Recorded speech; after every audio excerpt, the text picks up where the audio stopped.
Good afternoon and welcome to the FIFA Club World Cup live here on LFS with me, Caoimhan Ferris, as we start a double header for you this Wednesday afternoon here in this competition. And what a last fascinating 24 hours or so we have witnessed in this competition. Some big results and some interesting outcomes from the games that we have seen. Today we are taking Group G and Group H are taking centre stage on match day 1 on the final set of fixtures on match day 1 of this tournament. From tomorrow it will be reset and everybody will have a chance at going again from their first games, but we still have sides still to get their first games underway in this competition.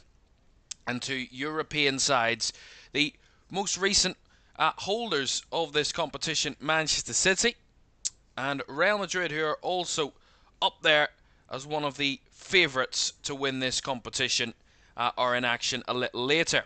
let's have a look and see how yesterday ended up after our game between Fluminense and Borussia Dortmund finished goalless. There were two games yesterday evening. River Plate's continued that unbeaten start to the tournament for the South American teams as the Argentinians won 3-1 against the Japanese side Urawa Reds. Then in the late fixture, there was a little delay due to weather in that one in Orlando, but it did get underway between Ulsan and Mamelodi Sundowns, which is the same group as Fluminense and Borussia Dortmund, and just the one goal in that fixture between those two, and it finished of Ulsan 0, Mamelodi Sundowns 1. Akram Reiners was the scorer in that one, and the South Africans do lead that table now for the Mamelodi Sundowns.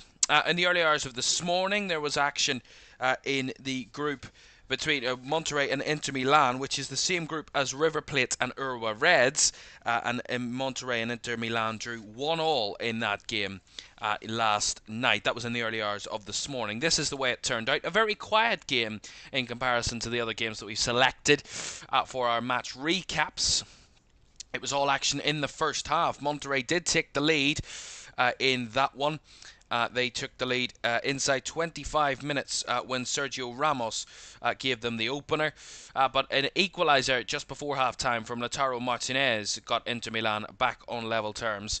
And that game finished 1-1. That was, of course, as I mentioned, the same group as River Plate and Urawa Reds, which means River Plate do lead the table at this moment in time. Very intriguing and interesting to this point. A quick look at the tables then before we move on. There's Group A and Group B. We're going to swiftly bring you down to Groups E and F because they were the key ones that were in action yesterday. So this is the way those two groups look after one game apiece for all of those teams. As I said, River Plate leading Group E after their 3-1 win over Urawa Reds. Monterrey and Inter Milan drawing means they take up second and third, and Urawa Reds are rock bottom. In Group F, Mamelodi Sundowns, the only team to claim a win in Group F on match day 1, as Borussia Dortmund and Fluminense both drew. So that means Mamelodi Sundowns lead the table with 3 points, and Ulsan are the only side without a point in Group F. As I mentioned, it's Group G and H that are in action tonight. Our Group G game that kicks off today's action is Manchester City against Wydad AC. The English side, of course, against the Moroccans. Then Real Madrid take on Al Hilal. That's Group H later on this evening. In that one, that's at 8 o'clock. That's from the Hard Rock Stadium. Al Hilal, of course, the Saudi Pro League side against the Spanish team. And then Pachuca take on Salzburg. That is also Group H. That is later this evening at 11 o'clock. And then the early hours of the morning, Juventus will take on Al Ain in the early hours. That is Manchester City's group. Right, as is tradition and has become tradition with this tournament over the last couple of days, and for every match, the players emerge one by one to create a lineup either side of a runway mat along the fields. Manchester City and Wydad AC here in Lincoln Financial Field, the home of the Super Bowl winners. The Philadelphia Eagles is their home here in Lincoln Financial Field in Philadelphia. A referee this afternoon, Ramon Abate Abel from Brazil, is our referee today for this one. As the two sets of teams lining up there. Let's show you the teams then for this one, the lineups, because it is very intriguing. Manchester City named 2 debutants in their starting 11 today. Edison captains the side. He's in goal. A back four of Rico Lewis, Vitor Reich, Nathan Ake and Nico O'Reilly are the defenders. Tijani Reinders makes his debut in midfield. Phil Foden is there as well. Ryan Cherky also making his debut, with Savinho, Doku and Marmoush further forward for City. We're not too sure what formation they're going to take. It's either a 4-1-4-1 or a 4-2-3-1, but we're not 100% certain at this moment in time. But we will, of course, keep an eye on it throughout the game. On the bench for Manchester City, Ortega, Kusanov, Vardiol, Stones, Akanji, Diaz, Aitnuri, Gonzalez, Gundogan, Echeverri, Nunes, Bernardo Silva, Bob, Rodri and Erling Haaland. For Wydad AC, or Wydad Casablanca is their full name. They start with Benabid in goal. I've gone for a back 5 of Mufid, Ferreira, Myers, Boutalil and Mufi. In midfield, in that midfield 4, Mubarak, Zamraoui Amrabat, the captain, and Lorch, and then the centre forward Mailula up there in that 5-4-1 formation. On the bench, Azgbadu, El Moti, Harkus, Wenderowski, Benktib, Banani, Fati, Malsa, Mutaraji, Rai, Pedrino, Matu, Aziz Ki, Malamimu, and Obeng. It is the English side, Manchester City, taking on Moroccan's Wydad AC in Group G here at the Club World Cup. And Kickoff at Lincoln Financial Field is next.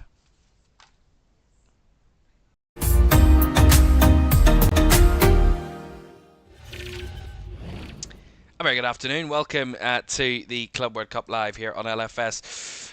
This Wednesday afternoon, great to have you all with us for this one, our double header today of Club World Cup action. Two European giants in action this afternoon. Manchester City at 5, and then of course Real Madrid at 8 o'clock, both UK kickoff times. Real Madrid actually kick off their campaign at the Hard Rock Stadium in Miami. Or in Miami Gardens is the official name, but it is in the Miami area down in Florida. And of course we're here in Philadelphia, which is in Pennsylvania in the United States, as we're about to get underway for this one. Looking forward to this one today. Don't forget to like, subscribe and turn on post notifications if you haven't done so already. That would be greatly appreciated. If you could do that, that would be very well welcomed. We're about to get underway, and it'll be very intriguing, very excited to see how the two debutants for Manchester City get on today in this one. In Ryan Cherky and Tiani Rounders, who only joined in the early transfer window. Of course, there was 2 transfer windows for certain clubs and countries in the FIFA regulations because of those that are taking part in this competition. And all 3 of Manchester City's summer signings are here. Ryan Aït-Nouri, the other of the 2, the one that isn't in the starting 11 for City today, making his debut. He's on the bench for City this afternoon. As we're about to get underway, City in, of course, sky blue shirts, white shorts, and Wydad in red and white for their colours, red and white shirts and red shorts. So no kit clashes for this one, as we're all but ready to get underway. Here we go. Here in the Club World Cup, Manchester City get their campaign underway, and can they follow suit after fellow compatriots, fellow English side Chelsea claimed victory in Group D just a few days ago? What can Manchester City do against the Moroccan side? It is quite historic that it is the first time that an English side and a Moroccan team have met in the Club World Cup, and it's these two sides' first ever meeting competitively in their respective histories. So that's what makes this one intriguing, but of course we want to see the new signings that Manchester City have signed, and what Pep Guardiola can get out of those players. You know, this will be a competition after a poor season last season for Manchester City on their standards. You know, losing the FA Cup final, just about getting into the top 5 into the Champions League, and really not competing at any level for any major trophy. Ultimately, you know, a season well below their regular standards. This will be a pre-season tournament in a sense that will try and kind of springboard them into the new campaign when it comes around in August. Of course, we had the Premier League fixtures released today, and we'll talk through that later on this afternoon. But we expect more of the same from Manchester City. I do, you know, expect them to be similar to what we saw of them previously.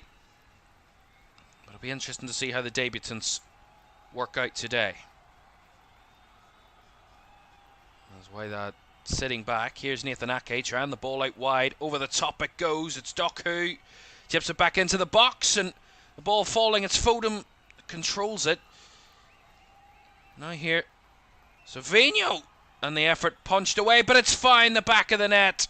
And it is Phil Foden that gives Manchester City an early lead inside 2 minutes. Their first real attack of the afternoon, and Manchester City take the lead.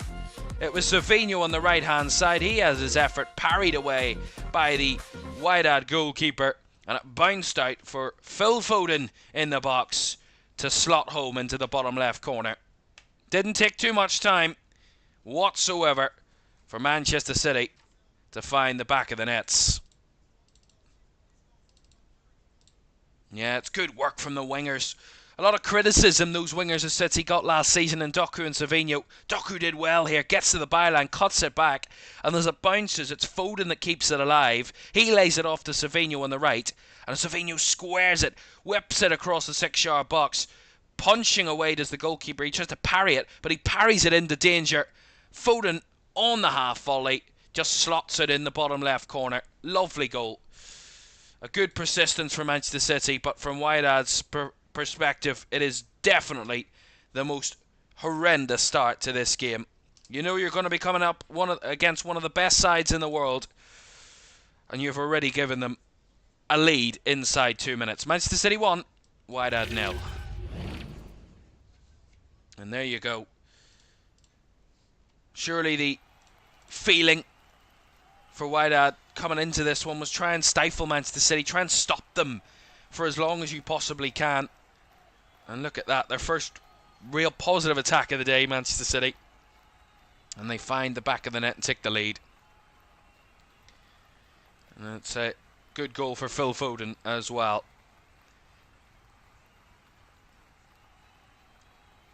How will the Moroccan side respond then to going behind so early in this game? And we've seen so many sides that can concede early in this competition falter. I remember Auckland City absolutely trounced by Bayern Munich. And they conceded inside 6 minutes in their game on Sunday.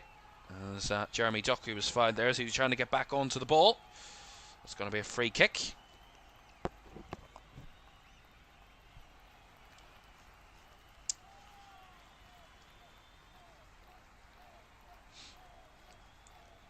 I would wonder what the Wydad head coach is thinking. I mean, Ben Hashim,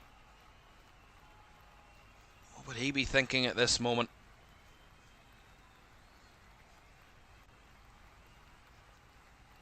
It's only the manager for 4 games before this tournament. Only took charge in April. 3 wins and 3 in his first 3 games, then lost his most recent match as the head coach.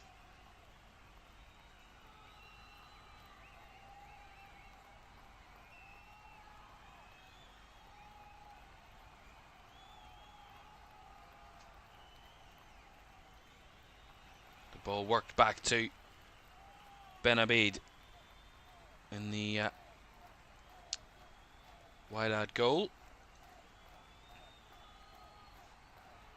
They're trying to get some possession, just to get on the ball a little bit. Try and give themselves something positive in these early moments. They work it down the right-hand side. Amrabat gives it out wide here to Mufi. Mufi trying to go with the early cross, which tested Vitor, but he did well there, the Man City centre-back. Given away to Wydad again. Trying to squeeze it through the lines. The chip ball, out wide it goes. Here's Mufid. Trying to wriggle his way through into the box. He's seen out well by the Man City defence.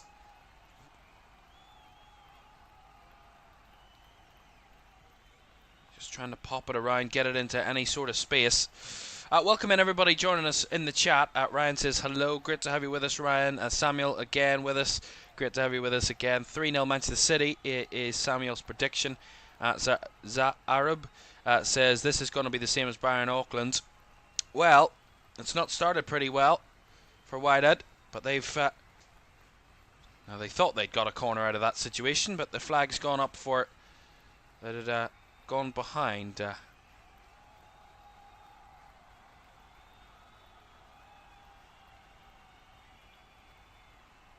Yeah, again, the goalkeeper for Wydad, I can understand. I mean, in that sort of the angle that Savinho's cross was coming in, I don't know what else he could have done than parry it, but he parried it so unfortunately into a danger zone where Phil Foden was lurking, and Phil Foden took it on the half volley, and he finishes those all day long.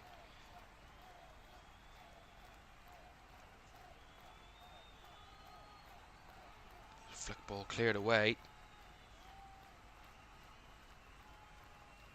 Oh, a little bit of a loose pass there from City, but they work it back through Wydad. Okay, and now Reinders in the half spaces. Lovely little skip away from Marmouche.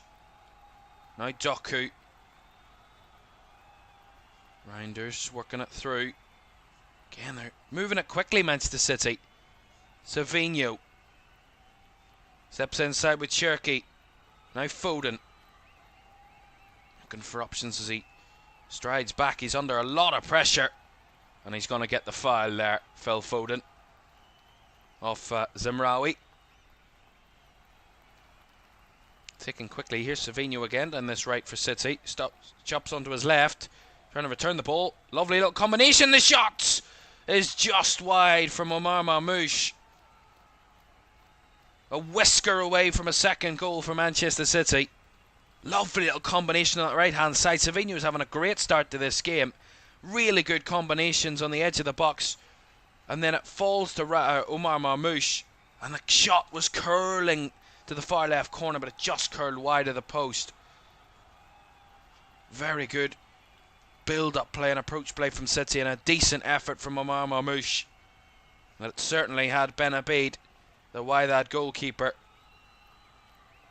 diving to try and get towards it, but it was always going wide.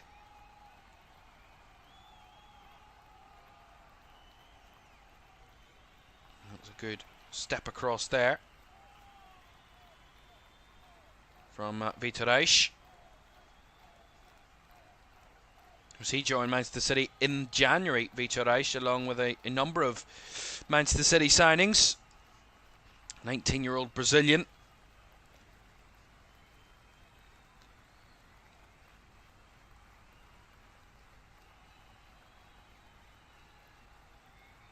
Wydad joined from Palmeiras, who are also in this competition, of course. Palmeiras, the Brazilian side, joined Manchester City for over £30 million in the January transfer window. The Brazilian centre-back. He's starting today for City in this one. And there are a few City players that start today where they will need to impress, they will want to impress, and they will certainly want to try and give themselves and give their head coach a real headache for the new season. Some players that maybe didn't perform to their top level last season, including those wingers, Savinho and Doku. Here come Wydad on the break here, though. 3 on 3. He's into the box. The cross has just gone wide. Here's Amrabat. Keeps it alive. Red shirts flooding the City box as he works the space. And a decent block. And now a breakaway for Omar Marmouche. But for a split second, oh my goodness, it looked like Wydad were in. And they were for a split second. I think it was Lorch. Thembenbuski Lorch on that left-hand side, bursting away. And City were caught out in transition there, and they were lucky that that squared ball into the box was not closer to the centre-forward than it ended up being in Malulu, because that could have been a really dangerous moment for the Moroccans. As Arab says, Wydad aren't as bad as I thought. Well, they've played, since Manchester City scored, they've been decent out of possession, but Man City have come close to adding a second at the same time. This is what Manchester City are all about. This is what we know about Manchester City. Here's Savinho again, taking on his man, getting past his man, but fabulous challenging.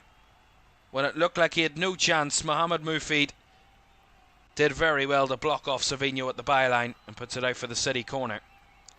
As Arab says, honestly, these goalies are impressing me. First the Auckland FC, saving the top corner shot, is insane now. The goalkeepers are good. There have been some very top goalkeeping performances in the tournament. I mean, even in the very first game, Inter Miami and Al Ahly,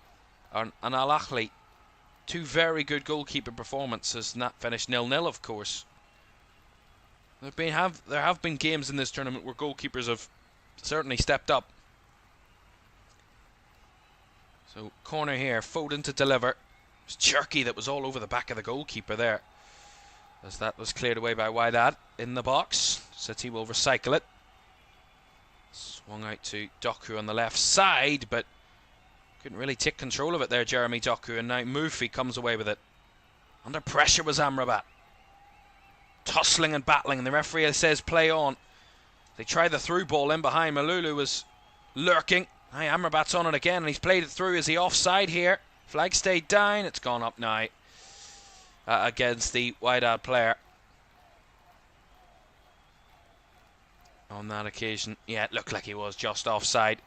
Again, they're trying that ball over the top, in behind the City defence. Trying to isolate defenders in one-on-one tussles and one-on-one battles, but on that occasion it was the offside trap that came out the better.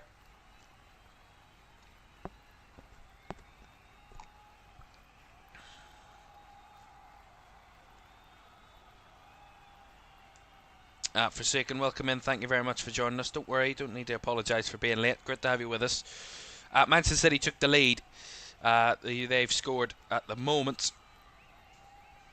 Phil Foden latching on to a pretty awkward clearance, but again, the goalkeeper couldn't really do much other than palm it into the space that he did.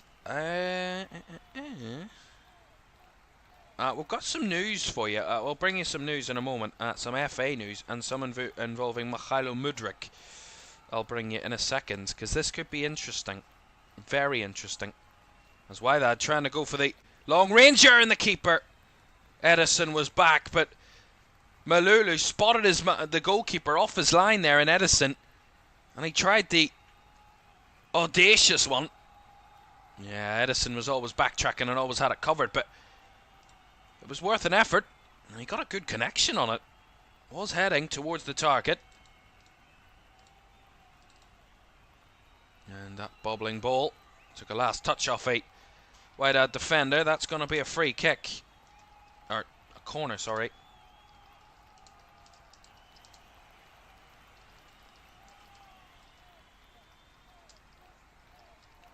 We will bring you some breaking news that we've just received in a moment. And there is some interesting news that we've got coming through, and that confirms that involves Michailo Mudryk and Chelsea. So we'll bring that to you in a moment. As this City corner whipped in, tried the overhead kick. Did Omar Marmoush, but he didn't get anywhere near enough connection on it. And then that's going to be a late foul, and it's going to be a yellow card for Midfield. I believe it was Marmoush that was fouled on this occasion. You've got to see it again, but yeah, Marmoush takes the touchdown, and then he was hacked at there. That was a terrible challenge. That's a really poor challenge. And that was the centre forward, Cassius Malulu, who gets a yellow card.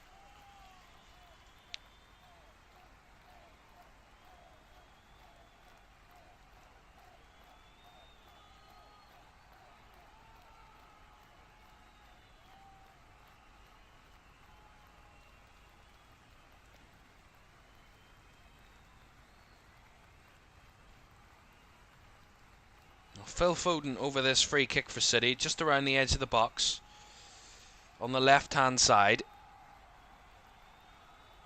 Chance to get a cross in. There's 5 City players in the 18-yard box at the minute. Can Phil Foden find one of them? The main aerial threat, Erling Haaland, is on the bench. Surely other options in there that they can try and find, including Ryan Cherky, Nathan Ake, Peter Reich. Foden's delivery did find the head of Cherky, but it also deflected off a Wydad defender, and in Guilherme Ferreira, and that's going to be a corner.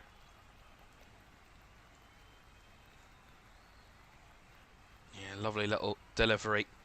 And it was Cherky that got his head to it, but then it did come off Ferreira last. And a Man City corner will come. They've got a good number of these set pieces, Manchester City. Good couple of corners in the first 17 minutes or so here. Another chance to deliver, this time from the left side. Lofted into the box, headed away by Midfield.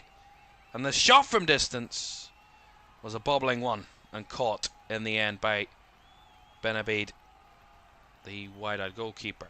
Right, let's bring you that breaking news that we just heard about Mikhailo Mudryk. So this has been officially announced. Mikhailo Mudryk has been charged by the FA for anti-doping violations, and he could face up to a 4-year ban. The statement reads, "We can confirm that Mikhailo Mudryk has been charged with anti-doping rule violations alleging the presence and or use of a prohibited substance." Hold on, Manchester City attacking, goal kick. I'll read that again. "We can confirm that Mikhailo Mudryk has been charged with anti-doping rule violations alleging the presence and or use of a prohibited substance in terms of regulations 3 and 4 of the FA's anti-doping regulations. As this is an ongoing case, we are not in a position to comment further at this time." That is the official statement from the English FA, that Mikhailo Mudryk has been charged for anti-doping violations and he could face up to a 4-year ban. That is the news just coming through to us this afternoon. And that is the big breaking news. Right, back to this match then. Corner to Manchester City comes out of this. Whipped in again.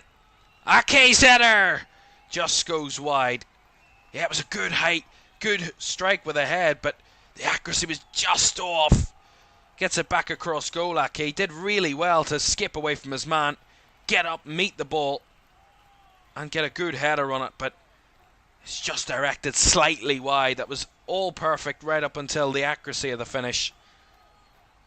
And that was another close opportunity for Manchester City to double their lead. Still it remains 1-0 to Manchester City. So this is the Group G game, of course. The other Group G game takes place in the early hours of the morning, in 9 hours' time from kickoff here. So that will be 2 AM UK time. Again, not setting up to watch that. Al Ain against Juventus, which is interesting that Juventus and Manchester City are in this group. Could make it for an interesting game when that one comes around on match day 3 of the group stages when they play each other. That's on the 26th of June. A lot of the play's been in the wide at half, and a lot of Manchester City possession, although as they clear it away, the Moroccans, there's going to be a foul given in their position, or in their favour, shall I say, and it was Mailula against Ake, and Ake just deemed to have, well, he got a full grip of his shorts there. Did Nathan Ake? It's definitely a foul. And that's going to be a free kick to Wydad around about the halfway line.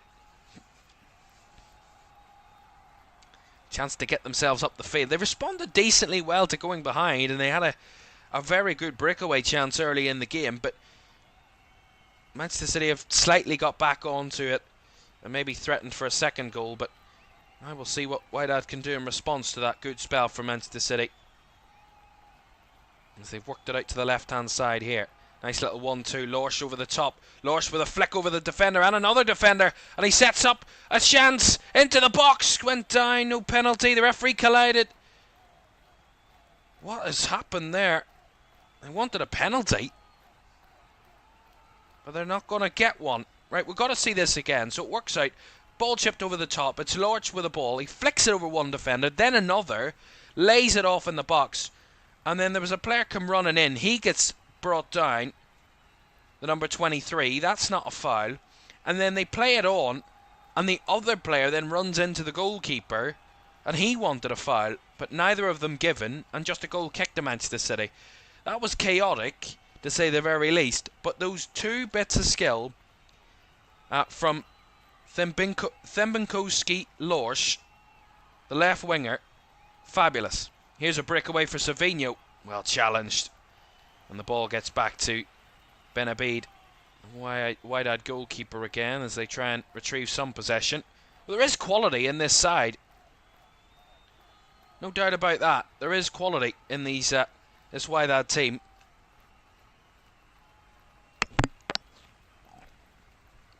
And they've shown that in moments in the first 22 minutes here.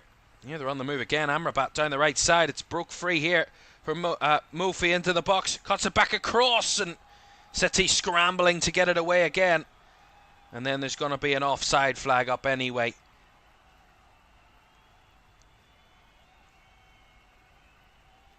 As there's a player down anyway on the field, so we'll have a stoppage for the moment. It is Mufid who's down. Mohamed Mufid. And we get some treatment at the moment.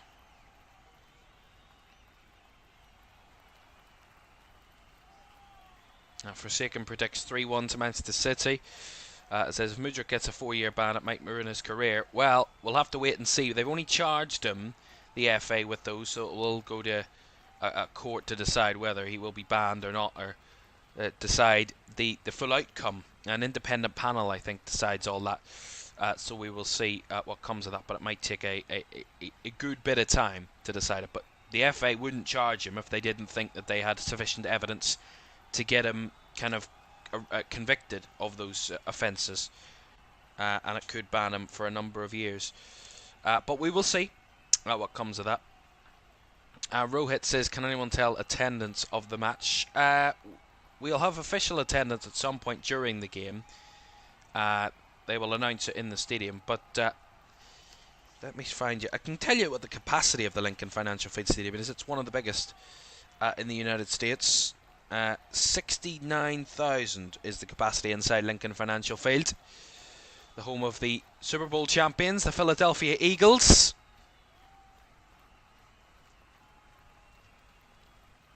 So far, Manchester City leading the Moroccan side, Wydad AC, by 1-0. Phil Foden inside 2 minutes. Give Manchester City the early advantage. Since that point, Manchester City have had opportunities, not taken them. And Wydad have had some good spells, some good moments on the breakaway. As Mohamed Mufid returns to the field of play. And now bursting away forward here is Ryan Cherky. Right to the left side, who just about kept it in there, Doku. Jeremy Doku cuts back inside, finding Omar Marmouche. Foden linking up with Tijani Reinders, who swings it out to the right hand side for Savinho. Bodies in the middle for City. Savinho chops onto his left again. Lays it off to Foden. Now Reinders. He's trying to squeeze it through. Lovely through ball, and Doku'd made the run. Well, that's a very good challenge by Fad Mufi to put it behind for the corner. He was onside as well, Doku. Beautiful through ball by Tijani Reinders. And a wonderfully timed run by Jeremy Doku. But well challenged by the right wing back. And it goes for the corner. That was really smart from Manchester City. Really incisive.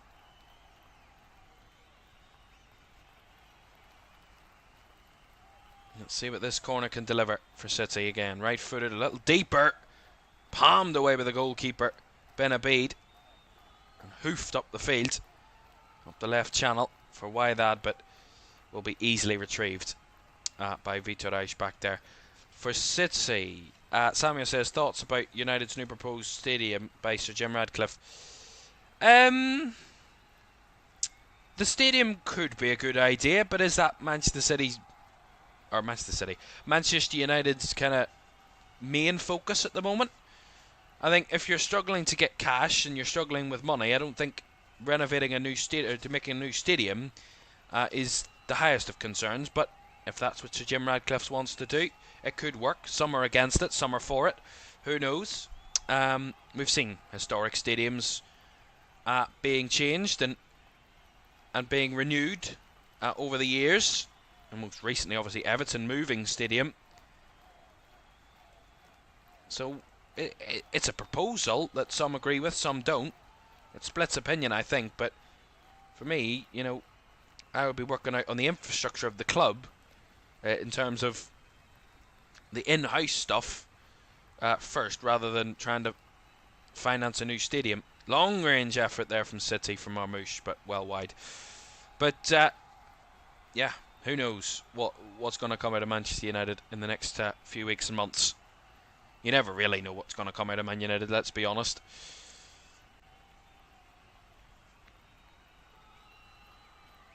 Erling Haaland on the bench. A number of City players watching on in their bibs on the Manchester City sidelines. That's a nice move from Wydad again. Here's Mailulu. Breaking down the left-hand side, it's Lorch. Now Mufid.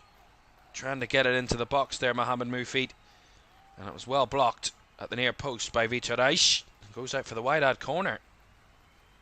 Gotta say, they've got that pace in the wide areas, Wydad, and they're making it count when they do break away.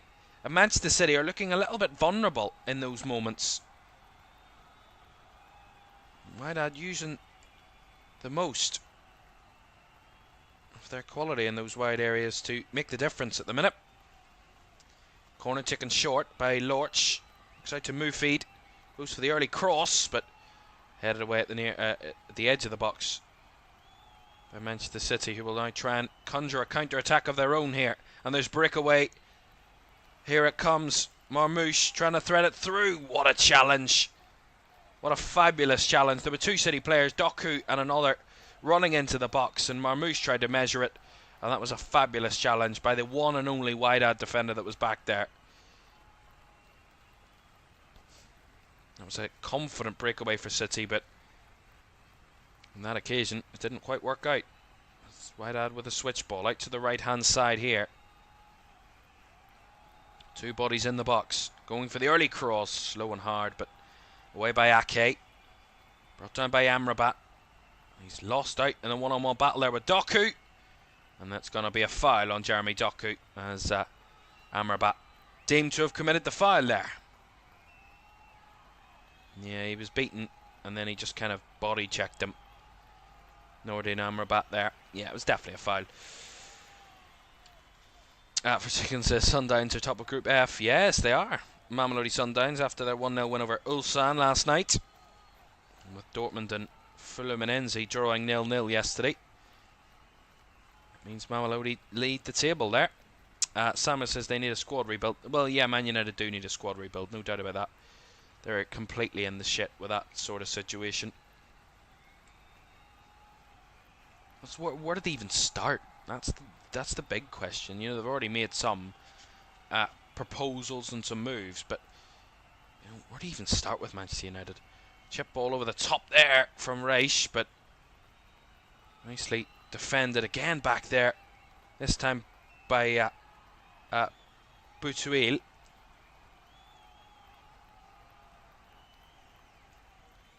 Okay, 30 minutes gone. City 1, Wydad 0. Lewis. Savinho. I gotta say, the City players, it's hard to see who is who at the minute, because the numbers on the shirt are hard to see, and they all have black hair, so there's very little differentiation. Ball chipped over the top from Wydad here. Oh, it's fallen for Mailulu. He's one-on-one. Mailulu, he chips back across. He lost his balance, but they're going to follow it up. Edison makes the save. Amrabat keeps it alive here for Wydad. They're having moments. Whips it across the box, and that was a good cross, but it went all the way through. Well, just about clinging on to their lead there, Manchester City. It was that man, Cassius Mailulu, who got round the back of his defender just as they was closing him down. He lost his balance a little bit, but he played it on to the on-running man joining him. Back across, and then the shot came in. That was well saved from Edison. And then Amrabat's delivery into the box was all the way through. But Edison needed to be involved there massively. Again, as I said, when they isolate defenders, Wydad, they're having the extra man advantage. They're benefiting massively out of this. When they isolate one-on-one with the defender, they're winning those battles. Manchester City are losing out in those moments, and that's where they look vulnerable. Cherokee with the through ball. Or the ball through to Cherky, sorry. See what I mean? I'm struggling to get the names right. I mean, I know who they are and I know all those players, but I can't see them. Lorch trying to chip ball over the top here. In behind again, and Tiani Reinders had to cover over on that occasion. And he had to play it back to Edison.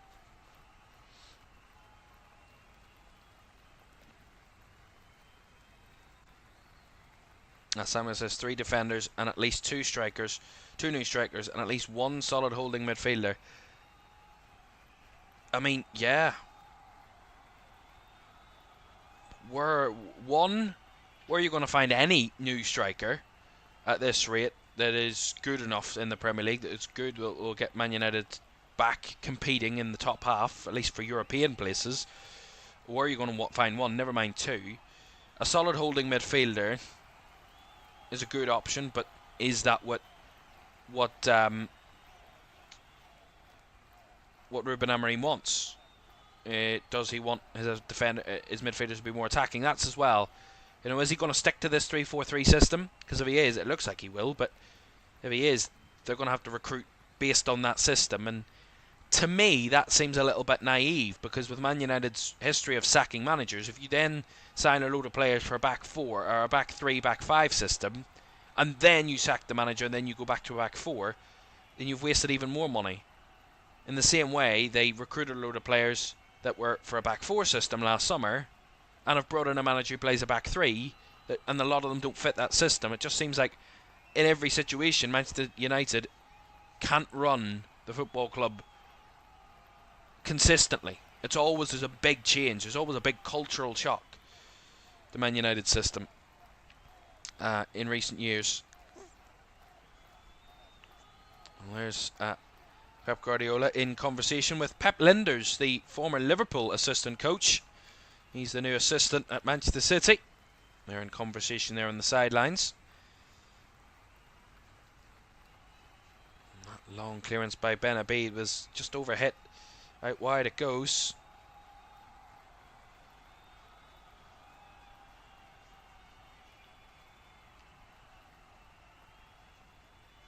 Foden. Reinders. Foden again. 10 minutes to go with the first half. Manchester City 1, Wydad 0 here at the Club World Cup.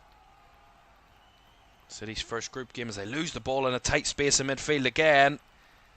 And a late challenge there will get Wydad a free kick. Again, that breakaway. Manchester City are looking so vulnerable. And this time it was Zimraoui that was breaking away. And he was bundled over as he tried to get forward. They're losing it in midfield, City, and then looking vulnerable on the counter-attack. That's where Wydad are getting their chances. That's where they're getting their joy at the moment. That switch ball was attempted, but couldn't be kept in by Fad Mufi on that right-hand side. Throw into City. Hugo Ekitike would not be a bad start. Yeah, but then again, there are other clubs interested at the moment. You know, we've heard Liverpool are very, very interested in Hugo Ekitike. And, you know, there are other clubs in the Premier League that are looking for strikers as well. And Hugo Ekitike will probably be top of their list as well. And would Ekitike want Man United over a Champions League club at this moment? I don't know. Would he? That's another problem Man United have. They don't have European football to attract anybody anymore, and that's going to be an issue for them. Yes, they have pulling power still. They're still Man United, and they still have some pulling power, but, you know, at the end of the day, you got to give them some European incentive, I think, with a lot of players. Some don't. I mean, we've seen that with, obviously, with Matheus Cunha, who will be joining Man United. He didn't have to worry. He just wanted to play for Man United, which was probably a boyhood dream of his. Clearly. Not everybody works off that, you gotta say. Here's Doku. Plays it into the box. Oh, it's all bubbling around. It's fallen, and a great chance, but a very, very good save from Benabid. It was Phil Foden again. latching upon to the loose ball in the box, and Ben Abid made the save this time. Nice work from Man City in and around the box. It's Doku here, plays it through. A cut back, and then it was Foden that latched on to the end of the ball. Had the effort. Well saved by Ben Abid. And now Wydad are up the field here on the right hand side with Amrabat. It was closed down well. And City get the move forward. Marmoush. Cherki. And just shoved over there. But cynically. The referee's just going to stop the game and have a chat with a Wydad defender there that just completely body checked Ryan Cherki for no real good reason. Bart Myers was the one that committed that foul, the Dutchman. And Ryan Cherki went to ground as you would expect. That's a very good save from Phil Foden. Gets his hand to it, and that just takes the momentum out of the ball and out of the shot. It's a very good save by Ben Abid.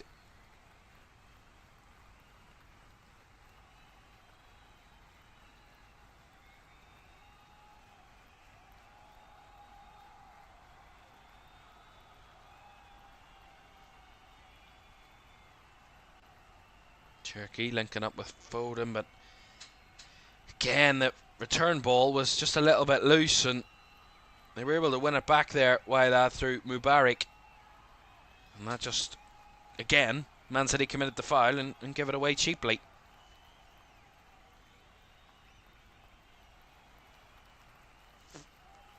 Six minutes of the first half to go. City 1, Wydad 0, but I gotta say, the Moroccan side have certainly more than held their own in this first half. They've been positive in moments. They've had some good threats on the counter-attack. Manchester City have looked a little bit vulnerable in transition.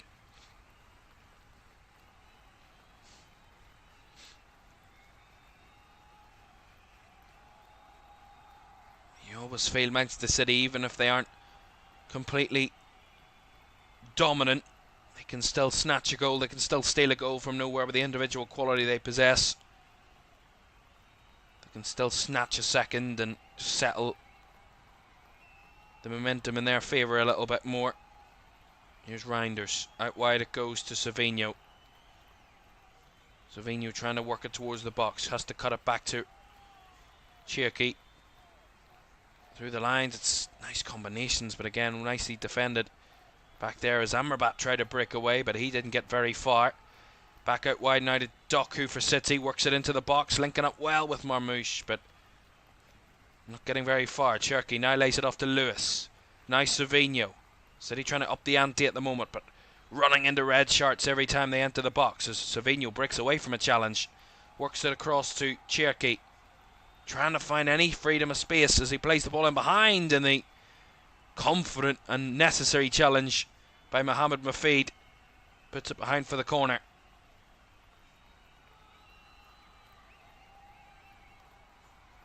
As we get an aerial view of Lincoln Financial Field, and it's a decent crowd inside the Lincoln Financial Field. It's a lot better than a game a couple of days ago between Chelsea and LAFC. That was a torrid attendance. Torrid attendance in Atlanta. Corner here for City. Foden, left-footed delivery. Oh, it's followed up at the back post. It's Jeremy Doku the first to react, and he finds the back of the net. And that's what I mean about Manchester City. They might not need to be dominant, and they can still snatch a goal. And that's good delivery from Foden. And completely unmarked at the back post, Jeremy Doku, who took his effort well and doubling Manchester City's lead in this one. Great ball by Foden. And again, the defender at the back post there for Wydad, just too passive, expecting to clear the ball, expecting to get the first contact on it here, but he's not proactive. He isn't alert of what's around him, and it's Jeremy Doku that just nips in front of him and steals the ball away from the Wydad defender and slots it into the corner, slots it into the net, and doubles Manchester City's advantage. Very positive from Doku. A lot of what he didn't do last season is those moments, And he's got City a goal just before half-time. That gives them a 2-goal lead.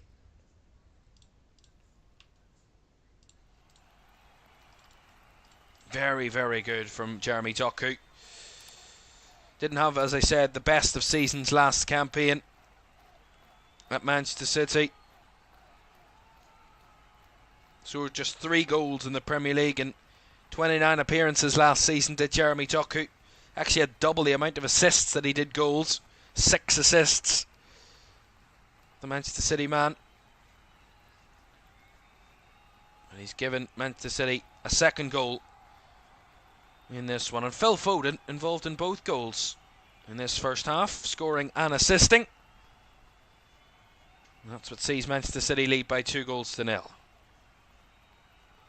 Might that have deflated Wydad a little bit, in the fact that, you know, they at 1-0 they were in this game, they were kind of posing a threat for an equaliser in moments in this first half, but you got to say Manchester City have always looked threatening when going forward, and this man Savinho on the scene. Here he comes again, he skips past his defender. Savinho trying to work it across the box, but that time there was ample cover and it worked its way back to the goalkeeper for Wydad.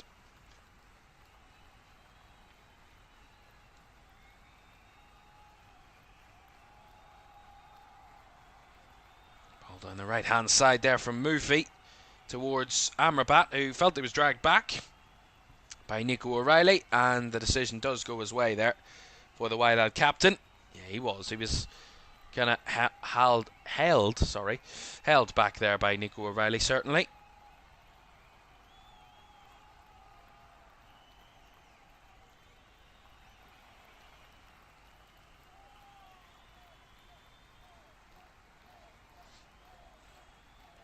Free kick here for Wydad. About 30 seconds of the first 45 left. We'll see how long will be added on at the end of this first half. Referee blows the whistle. The ball's whipped in. It's cleared away at the back post from Lorsch. And the shot comes from distance, but it goes well wide from Malulu. Yeah, lovely whip ball. It's not firmly dealt with by City. A little bit passive defensively, and then the ball falls round about the edge of the box. It's not Malulu, sorry. It is Lorsch. It has the effort, and he strikes it towards goal, but it was always going wide of the target. As we will have 3 additional minutes at the end of this first half here in Philadelphia. Manchester City 2, Wydad 0.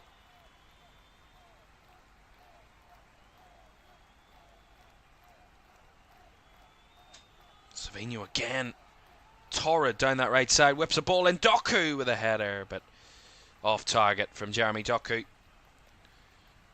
Again, Savinho down this right hand side is tearing Mohamed Mufid apart here. He's having no chance, and the sheer pace of Savinho is just taking him beyond him, and he's whipping those balls and he's working the ball into the box. He is a major threat against this Wydad team in this first half. Savinho. Loose ball into midfield, given away cheaply. Cherky tried the chip ball over the top. Will have the benefit of Foden in the vicinity, but couldn't make it work as he was challenged. Now here's Lorsch, looking for the switch ball out to his captain Amrabat, who chests it down, takes it past O'Reilly. The flag stays down. Looked like he was okay. Amrabat goes for the cross into the box, and Malulu was body checked and well defended in there, and ultimately the cross came to nothing for Wydad. But again, their build-up play is positive. They're just not finding enough threat in the box at the moment to test Edison enough in this first half. As here's a breakaway here for City, but again, that effort from distance is a bit wasteful, really. Here is Amrabat again for Wydad up against O'Reilly. And no foul, he had the last touch, so a City throw will come. Forsaken says, LFS, what do you think will happen in the second half? Well, we can talk about that at half-time, actually. That's a good segue into the half-time. At half-time, we will talk about what we have seen from the first half here at Lincoln Financial Field in Philadelphia, and also what we expect for the second half. Is it more the same? Do we expect either side to change slightly? Their approaches, we will see. I will talk about that at half-time. Don't worry about that. City trying to end the half strongly here. Another good move, but again, as they enter towards the box, the crowd of bodies intercepting and breaking apart that attacking move as Amrabat tries to swing it out to the left side for Lorsch. An awkward header back towards Edison, but the Brazilian goalkeeper had cover and dealt with it and was alert of his surroundings. And that is the end of the first half. A first half here in Philadelphia in Group G on match day 1, where Manchester City started and ended the half well, but in that mix zone in the middle, 20-25 minutes, it was a good competitive game where the Moroccan side Wydad AC certainly gave Manchester City a few scares in that first half, but it is Pep Guardiola's side that have a 2-goal advantage at the break here at Lincoln Financial Field, and they have ambitions to win this trophy. Well, they're halfway to winning their first game at this competition. It is Manchester City 2, Wydad 0 at the break. We'll be back in a couple of minutes.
Welcome back to the Club World Cup on LFS this Wednesday afternoon, half-time in the Group G game between Man City and Wydad AC. It is Man City who lead by 2-0 at the break. Phil Foden and Jeremy Doku, the two scorers in that first half, and Phil Foden setting up that second goal. So the man who didn't have a great season last season, Phil Foden, is off the mark in this competition and started pretty well for his team in this one so far. And another man, Jeremy Doku, who didn't have a great season either last season. So maybe this competition could be a little bit of a rebirth for a couple of those City players who didn't have a great season last season. The other game in this group between Al Ain and Juventus is at 2 o'clock in the morning. So if you are ever inclined to stay up and watch that one, do so at your peril. I'll certainly not be watching it at 2 o'clock in the morning. Great to have you all with us for this one. At half-time, you would say that the scoreline is a little bit deceiving in a sense.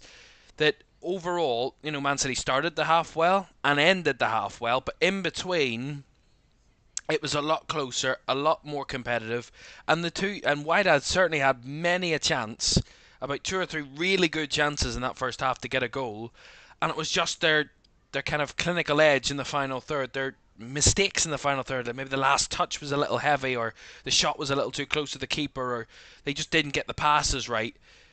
All of that combined is what's holding them back in this game, because their build-up play, their approach play, their defending in moments has been very strong. It's not been a walk in the park for Man City in that first half, albeit they lead by 2-0. And that's the difference sometimes in football. You don't have to be kind of dominant for the first 45 minutes to have a 2-goal lead. And that's what Man City certainly possess with their individual quality in the final third and their attacking areas. They have that ability to not be 100% in every area of the pitch, but still go in with a dominant scoreline lead at half-time. And, I don't know what I was expecting out of the Moroccan side at Wydad AC before the game. I'd never heard of them, never watched them before, if I'm honest. But from that first half, like a lot of teams in this competition so far, a lot of us from Europe and with a European bias in football, we think, it's just the European teams that are good at football, and that's just completely incorrect. We've already seen a good number of sides in this competition be more than competitive in their games, and it's just the final third, and that's where the big differences are made in football. Of course it is. In the 18-yard boxes, that's the difference. But so far, Wydad have defended decently well. They've had good control of midfield at times. Their breakaways in transition are positive. In the wide areas, they're looking a threat. They're isolating defenders one-on-one. They're doing everything right up until the final third, up until when they get in around the Man City box, and it all kind of falls apart and crumbles. And I think if they improve on that, work on that, they can certainly get something in this game. They can certainly get a goal, at least in this game. I do believe that they've got that in them, and they've got a powerful shot on them as well, from what we saw a couple of times in that first half. But at the end of the day, with the extra quality in the final third, Manchester City, they're always going to have that benefit of, they can score a goal like that. And I think they did. That second goal really came from in a moment where, Man City were having control of the ball and a lot of the play, but Wydad were still looking a lot threatening. And it came from a corner, it came from a set piece where the defender switches off, and it's a poor piece of defending at the back post and a good finish by Jeremy Doku. But that's the difference in that first half. City have been able to take their chances in the final third. Wydad haven't. And I think there's no doubt that they've been competitive in this game, the Moroccan side, but when you get to the final third and you get chances against Man City, you have to take them because you'll be punished otherwise. And we look at that first half stats-wise, 68% possession for City is where about we expect them to have it. 3 big chances to Wydad's 1, 10 shots for City to Wydad's 5. Both goalkeepers have made 2 saves in that first half. 6 corners to 1 in City's favour. In terms of shots on target, 4 from City, 2 for Wydad. So Wydad are having a competitive game. They're playing good football and they're having opportunities. But as I said, their kind of quality and their accuracy in the final third is what is letting them down at this moment in time. But a big second half can change that, and we can see what they can produce in the second half. We've already seen teams with a 2-goal lead at half-time in this competition not come away with the victory, so it is not a guarantee. Right, we will also have a look in the second half at Man City's fixtures for the Premier League season that were released today. You can see the opening day, final day and Derby day fixtures all on the LFS community page, and you can go over there and check that out in between our two games, because we have another big game for you a little later on. This one I'm massively excited about. We watch Real Madrid take on Al Hilal, Spanish side, against a Saudi side tonight, 8 o'clock from Group H, which kicks off the final group of this group stages. Get underway on match day 1 here later this evening. Right, the second half between Man City and Wydad AC at Lincoln Financial Field in Philadelphia, home of the Super Bowl champions, the Philadelphia Eagles. The second half's on the way in just a moment. Do stay with us.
Welcome back to the FIFA Club World Cup live here on LFS this afternoon. Great to have you with us for this one.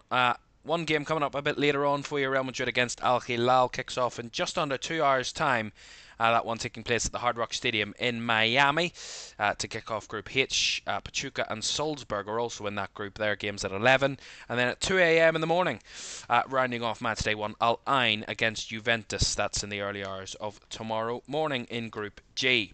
I found out, I've been looking at my trusty document, my trusty put together document of the FIFA Club World Cup, just to keep myself right about teams and clubs and dates and times and things, keeping it all together. And I'm looking at how Wydad qualified for this competition. They qualified as the 21-22 CAF Champions League champions. So obviously the CAF, which is the Confederation of the African Football Confederation. An easier way of saying it, from Africa, of course. And they won the African Champions League in 21-22. That is why they are here in this competition this time around. And there's 4 African sides in the competition: Al Ahly from Egypt, Wydad from Morocco, Esperance from Tunisia, and Mamelodi Sundowns from South Africa. They are the 4 African sides, and 2 of those 4 African teams are winners of the African Champions League, along with our team we're watching this evening, who are the champions of Africa in 21-22. Manchester City, of course, as the 22-23 UEFA Champions League winners. Of course, that's why Man City are in this competition, and they're quick on their timings because they're back out onto the field. Manchester City lead by 2-0 at half-time here at Lincoln Financial Fields, and they are ready to get the second half underway, but their opponents haven't quite joined us just yet for this second half. They're still waiting to return, taking their time. Here they come, eventually. What are we saying weather-wise, I wonder, here in Philadelphia, in Philly, as it's known. 28 degrees Celsius in Philadelphia this afternoon. Of course, it's still early afternoon in the United States. Philly, I believe, is they're in the Eastern time zone, so they're 5 hours behind the UK time. So it's 7 minutes past 1 in the afternoon in Philadelphia. It looks like Wydad are going to be making a half-time substitution here. Their centre forward, Cassius Mailula, is going to be coming off here. And replacing him is going to be Mohamed Rahi. So Rahi coming on, replacing Mailula up front for Wydad. Maybe an idea from their head coach. Ben Hachim, that is making this change at half time. Maybe an idea, a tactic to just kind of get them a bit more kind of accurate in the final third. Be a bit more accurate, be a bit more threatening, be kind of able to take their chances a bit better. That's the only thing that's been missing from their play in the first half. As they get us back underway then, the Moroccans. Manchester City with that 2-goal advantage. Phil Foden and Jeremy Doku, the 2 scorers from the first half. Manchester City looking to continue in the same vein in this second half to add to their advantage and get themselves a first win in this competition at the first time of asking on match day 1. And those debutants that are in the 11 of City today, obviously, Ryan Cherky and Tiani Reinders. Strong first half from both of those two. Here is Jeremy Doku, who had a strong first half of his own. And he tried to feed it through to Marmouche there, that ball, but well closed up by the Wydad goalkeeper, Benabid, sorry.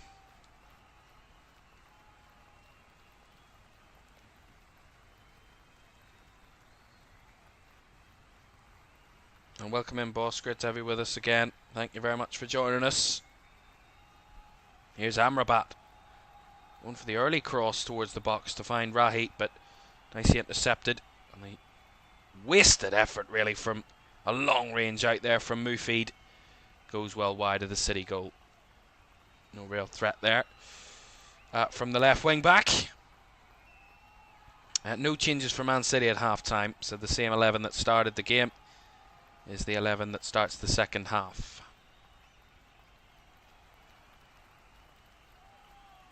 Savinho dispossessed on that right-hand side.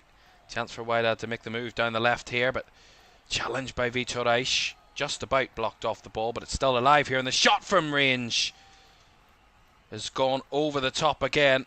And this time it was Lorch again that was making that run off the left-hand side. Little 1-2 with a centre-forward Rahi, and then tried to curl it. He got far too much height behind it. And Lorch goes well off target. That's what I mean about Wydad. They've got some good footballers, some really good quality in the team, and a really good idea of how to get forward. And it's worked today, but it's when they get to the final third that's been their issue. Making that count. The opportunities they're creating, not taking them. Edison to go for a long ball forward here. It's Doku that's on the chase. It's Mufi that gets in the way, and it's a foul by Jeremy Doku on Fad Mufi, and it's going to be a free kick. That's what Harb says. If I give my most unbiased prediction, 3-1 or 4-1, Zarab is predicting. So you are predicting that Wydad will get a goal, which is interesting. That's a nice control play in the midfield there by Wydad. And he's miles offside here. Down this left-hand side is Lorch. They're going to let it run. They're going to entertain him for the moment. He has the shot. Well, charged down. And he was miles offside anyway. But they're going to play on because City have the ball. He was miles offside. I mean, how on any planet did he think he was onside there? I do not know. Here's Cherky. Doku now. Marmouche. Lifting it towards the box. Looking for the run of Savinho, blocked off, kept alive there by Foden. Savinho now. Work back the way to Manchester City to feed it back in the midfield for Cherky. Savinho.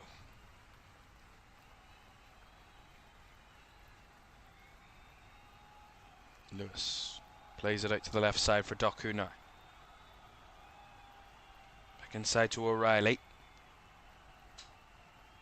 Right, Yanni Reinders trying to force it through, but blocked off well. Nicely recepted by Vitor Reis, who works it into the box, and here's Savinho off the right side, gets it across, and the block in there from someone, I think it was Mufid, that blocked off Savinho's cross, and that will be a corner to City. Again, Savinho still causing that threat down the right side for Manchester City to start this second half. And the 7th corner of the game for Man City.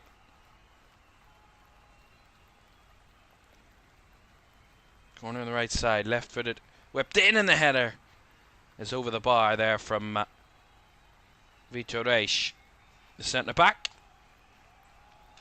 Yeah, again, a good delivery. Threatening delivery, but Vitor Reis can only balloon the ball over the bar with his head. Couldn't really get it anywhere near the target there. There's a couple of City players warming up on the sidelines. Rodri, Bernardo Silva, Haaland amongst them.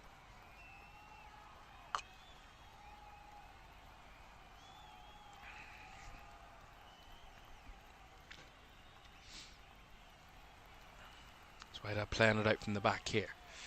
Ben Abid out wide to Mufi, who tried to header down the line, but it was always going to go out of play from that position. Well, we did mention about Manchester City's Premier League fixtures for the new season.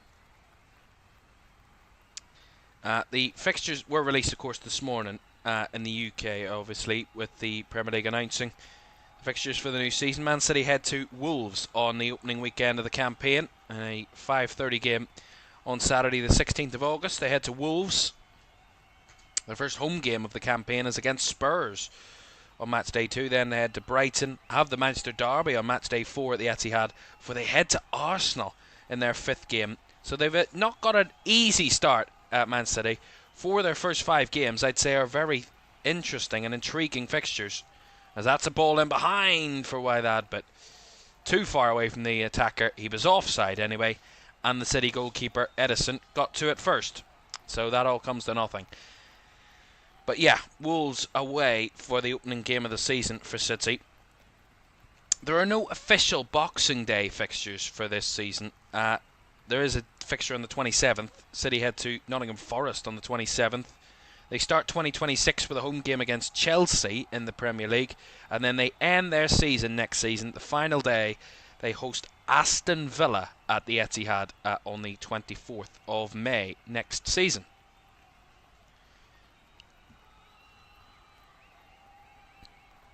So there are some highly anticipated games for Manchester City to play. Well, that game away to Wolves, start of the season, I want to get off to a winning start there. Of course, the Premier League starts in the middle of August, 2 months away.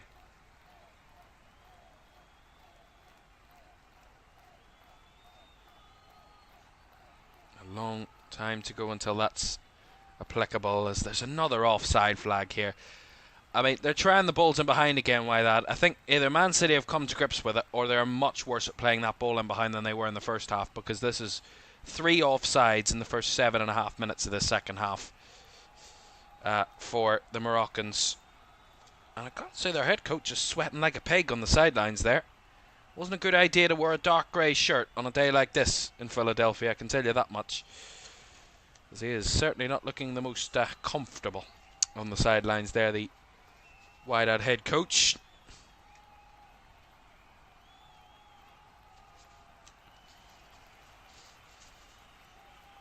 Ball worked all the way back here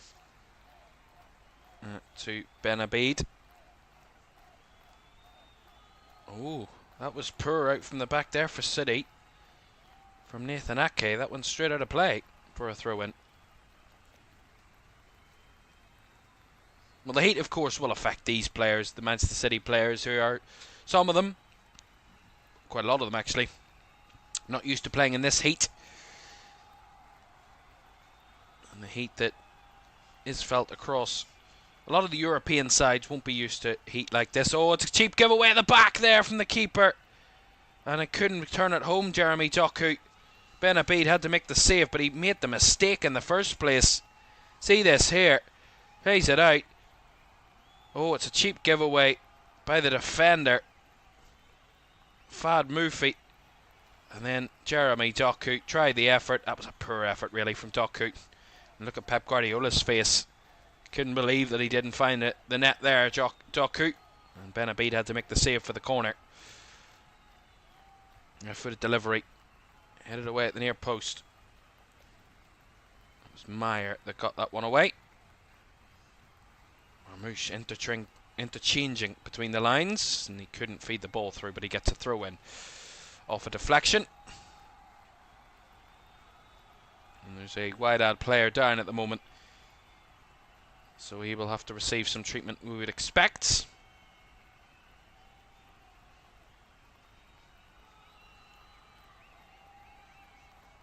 It is Fad Mufi that's down, and he's going to be helped back to his feet.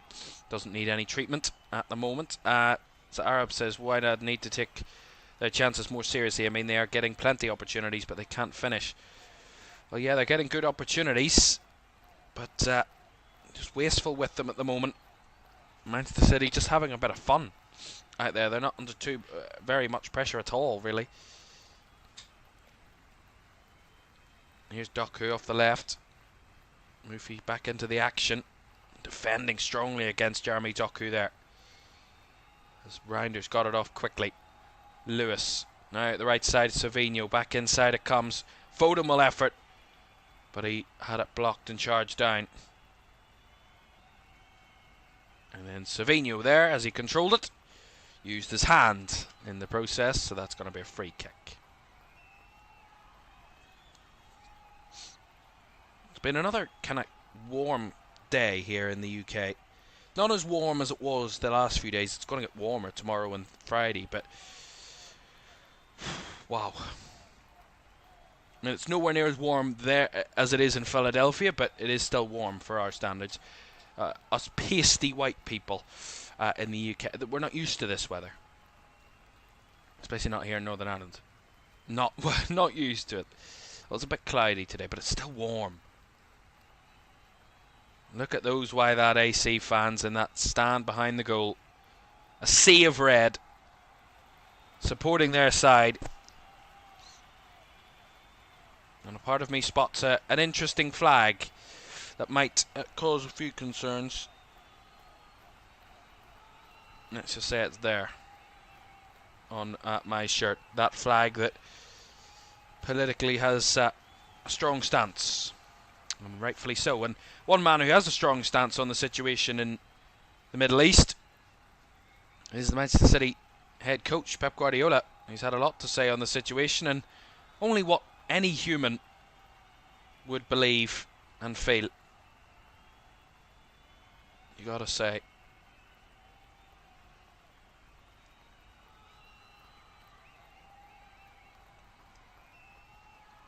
Man City working it through the lines. Marmouche. To O'Reilly, and they're readying some changes here, City. Looks like Erling Haaland is one of them. You see his blonde hair in this on the sidelines, the top of his head. Hard to miss.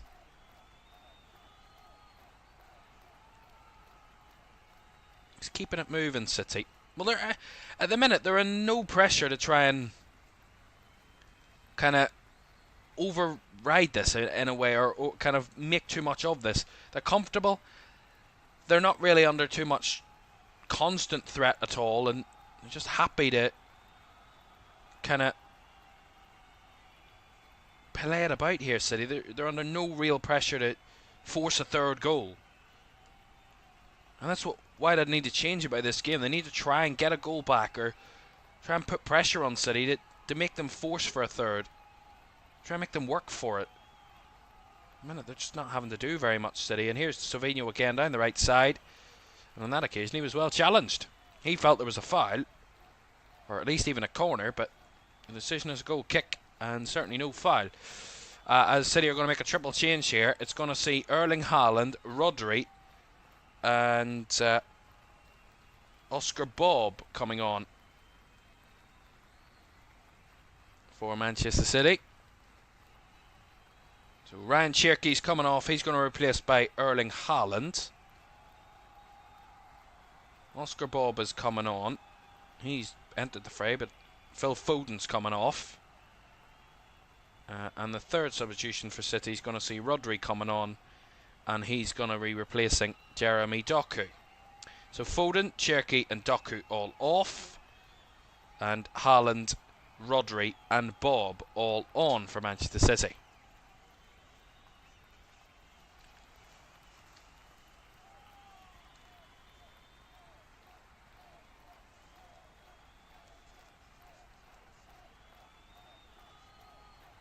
Thank you very much for joining us, Forsaken. Great to have you with us. And Zarab, no worries about that, Zarab. That's no problem. Not an issue whatsoever. Don't worry about that. So those changes made by Manchester City are right on the hour mark, so you would feel that they were pre-planned for those City players to enter the fray. Interesting to see what impact, of course, the titans of this City side and Erling Haaland and Rodri can produce. We know what they're capable of producing. Here's Mufi. Trying to get past O'Reilly. Nicely blocked by Nico O'Reilly there. Out for the throw. Welcome in, Jonathan. Thank you very much for the like. Thank you very much. Great to have you with us. And thank you very much for the support as well. Don't forget to like, subscribe and turn on post notifications if you haven't done so already. If you're joining us for the first time, you've never watched the channel before, you're enjoying what you're watching today, do hit that like button. It does massively help us. And do subscribe, because we're edging closer to 28,000 subscribers, and that would be great if you could help us to get there. That would be fantastic. So thank you very much, everybody, for joining us this afternoon. Double change here for Wydad. Amrabat and Zemraoui are coming off, and Obeng and Malsa are coming on in their places. Mikel Malsa and Samuel Obeng, excuse me, replacing the captain, Nordin Amrabat, and Osama Zemraoui. And that attacking midfield as they go for the long throw. City deal with it, and Haaland tries to flick it on.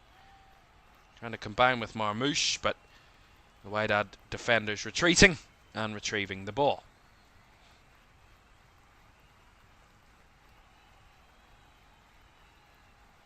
Lovely little touch by Midfield, and he's worked it through the lines here. Comes out to the left for Wydad, getting into the box, and that was a good challenge and a good block by Nathan Ake, who needed to make it, as there was a couple of red shirts in the box that were threatening again.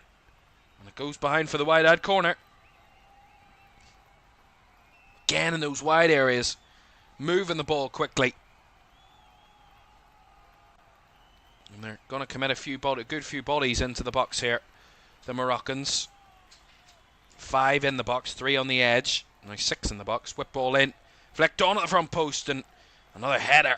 This time from a City player in O'Reilly to try and deflect it away. And it will bounce out for a corner. Nicely worked there from Mufi to see it off. And away from Savinho, who was trying to block the corner, but corner given. And another chance for Wydad to whip this one in and deliver towards the box. Got the first contact on the last corner. It's Lurch to take it again. Whipped in.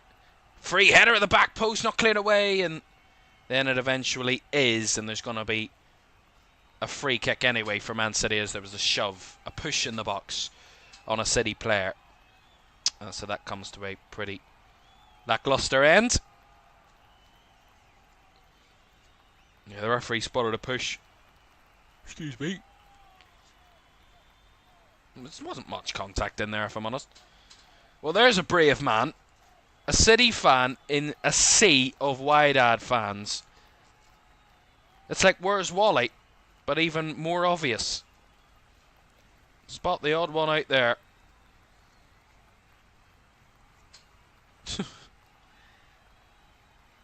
He got the short straw in his seat.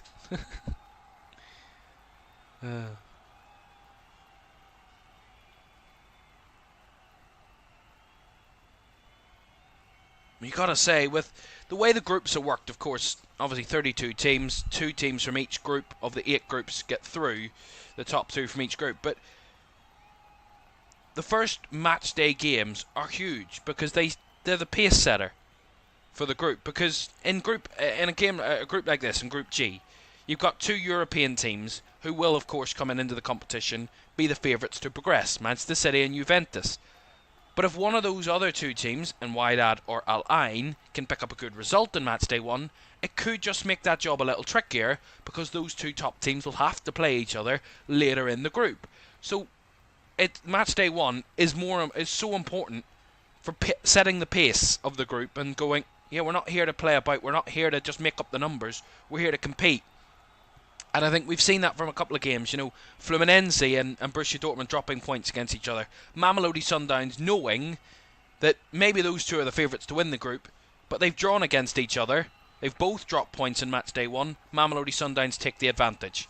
Or, in another group, for example, maybe River Plate, for example, they might be one of the favourites to go through in Group E, but Inter Milan and Monterrey played each other, dropping points both of them, and they might have a clean chance of going through themselves in that effort. Maybe Boca Juniors Benfica as well.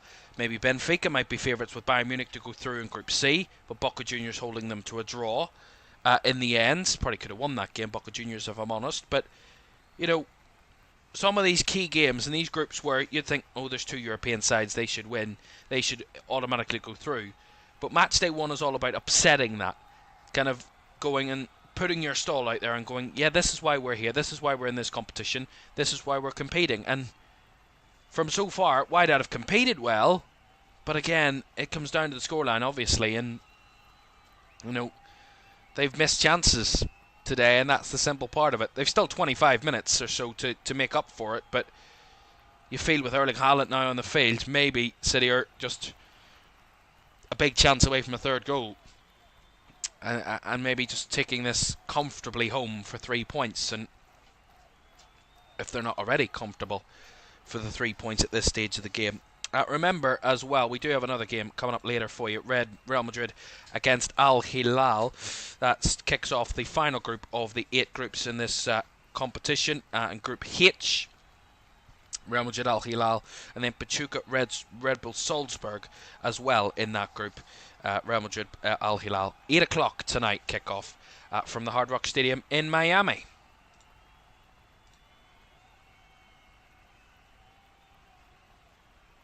Oh, Marmouche got a little bit loose in the midfield, but he just about works it off. That's a good step away in the midfield there, and a rolled through ball looking for Haaland, but couldn't quite squeeze it through on that occasion. Could Tiani Rounders on that moment.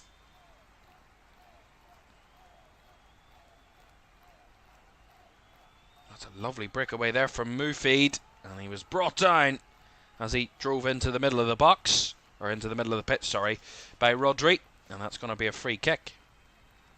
He just stepped across. He lost the ball a little bit, to be fair, and Rodri was just taking the touch. Maybe a slight bit harsh, if I'm honest. Well, a free kick is given, and City are going to make another change here at this juncture. They've already made 3 substitutions. They're going to make a 4th, and that's going to see Ilkay Gundogan come onto the field, and he's going to replace Omar Marmouche. So Gundogan on for Marmouche for Man City. Marmouche who came ever so close to scoring a 2nd goal for City in that first half when he had an effort that was just narrowly wide. That was his best chance of the game. That was 1-0 at that point to City. And Okay Gundogan on in his place. He's scored some clutch goals for City before, some big goals for Man City in the past.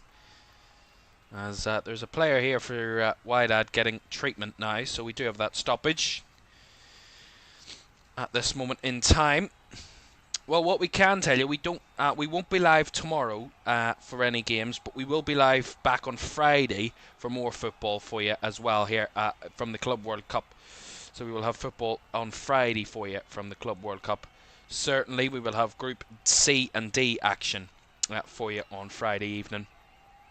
Looking forward to that. But tomorrow, in place of our live coverage, we have another episode of the LFS React Show going live tomorrow. And we're reacting, I was reacting to, of course, CBS's Champions League show, the UCL Today show, which has gone viral, of course, over the last few months and the last year or so of the last couple of campaigns of the Champions League. An unbelievably entertaining show, and I reacted to their coverage. And that goes live tomorrow at 1 o'clock. It premieres on the LFS YouTube channel tomorrow at 1 o'clock UK time. So that you won't miss out on any LFS coverage tomorrow. We just won't have any live watch-alongs, but we will be live on Friday again for another double header. So you'll not miss out too much. And of course, we'll have a comprehensive recap of everything that had happened and everything that will ultimately happen tomorrow on Friday anyway. So you'll not miss a thing. O'Reilly to take this through. Just over 20 minutes to go in this one at the Lincoln Financial Field. City 2, Wydad AC 0.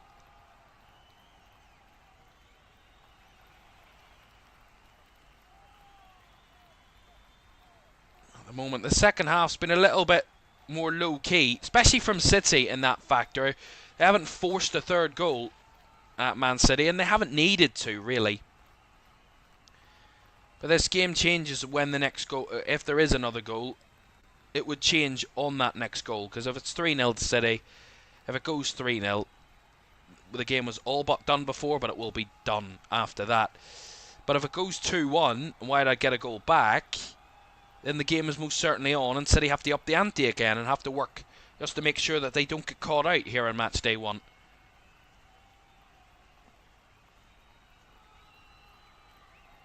But we're in that kind of limbo state at the moment where if City keep it as it is, or add a third goal, they're in easy street, they're in comfortable mode. But Wydad need to step up a little more and scare and offset this comfort from City that they're possessing at the moment.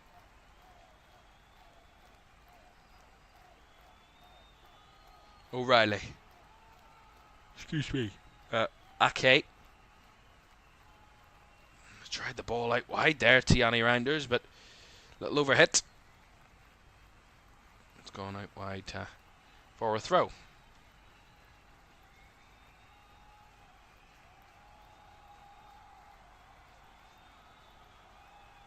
And through down the line. Nice header won by Ake, and then a header from Rodri. Was a little off target. Out of the pitch for a Wydad throw.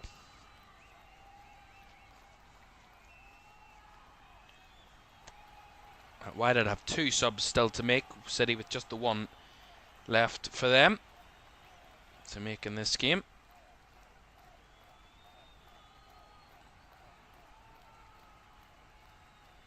Passing the ball round calmly now, City at the back, and trying to put pressure on them with that press. Edison just simply calmly working it out wide.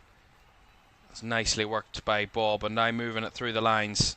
Here comes City on the move, down the right-hand side. A through ball tried to be played, but nicely retrieved.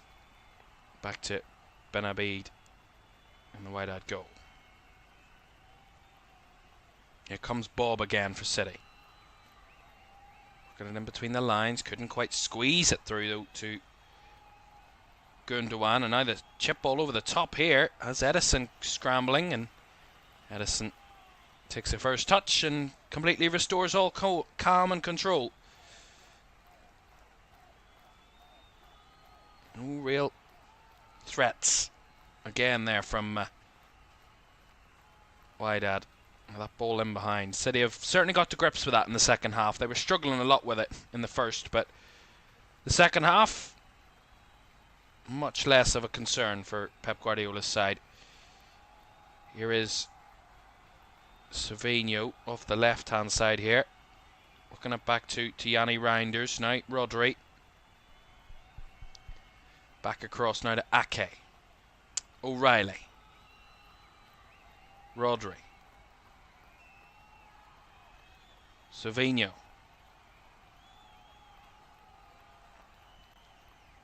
Has to work it back across to Lewis. Bob. Lewis. Reish now into Rodri. Has to turn it back to Ake. There's not much movement from City in the forward positions. That's a little bit of space gathered. Here's Erling Haaland, who cruises one over the top.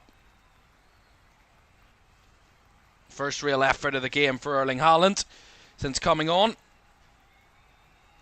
Came on around 15 minutes ago. And his first real effort, takes the touch, drags the ball away from the defender, and then has the effort, but just carries it over the top for a goal kick. As our Arab said, City have been silent for a while. Yeah, game's just had a little bit of a lull, and I think it's because City don't really need to do much, if I'm honest. I mean, they don't really need to do much, and they're going to make another change here. Are the Moroccans? They have to, really. It's going to see one of the defenders, Bart Myers, leave the field, and Ismail Mutaraji is on in his place. Ismail Mutaraji, the midfielder, so maybe pushing an extra body up the field now, or Wydad, which they kind of need to, because it's an all or nothing situation. They're 15 minutes away from the final whistle. They're 2-0 down. I think they just need that extra little bit of cutting edge, and if they can find something, get a goal maybe in these latter stages, maybe they could give us a grandstand finish and maybe something to talk about in the final 10 minutes or so, but we need to get to that position and get a goal first. That was a little bit overzealous from Mohamed Mafid down that left side and give away a cheap foul. Reich. Ake. Through the lines on the turn. Went Reinders, gives it out wide to Savinho, who works it back inside to Rodri, who skips past the challenge. Rodri. That's better from City. Rodri chips it over the top, looking for Oscar Bob in the box, but the ball was too narrow, too straight from Rodri. Didn't have enough hold on it, and it just carried through the box and out the other end for a goal kick. He just couldn't hold it up enough. Just bounced, and as it bounced, it carried itself out of the field, and Oscar Bob couldn't chase it.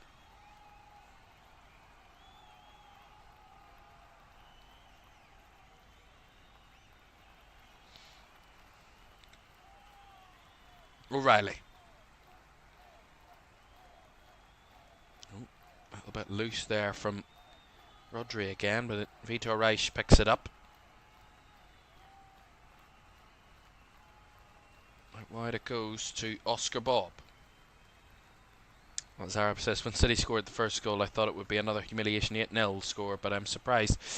Yeah, a part of me was actually fearing that would be the case, because I don't like games like that where it's just one team scores a hat full of goals and it becomes really one-sided and really kind of one side defending and the other side just constantly attacking. It becomes a little bit repetitive and a little bit boring, but I think when it is a bit more competitive between the two teams and there is chances, and it's much, in a way, it being lower scoring makes it more interesting in a sense, because there's just more, obviously much more jeopardy in the game.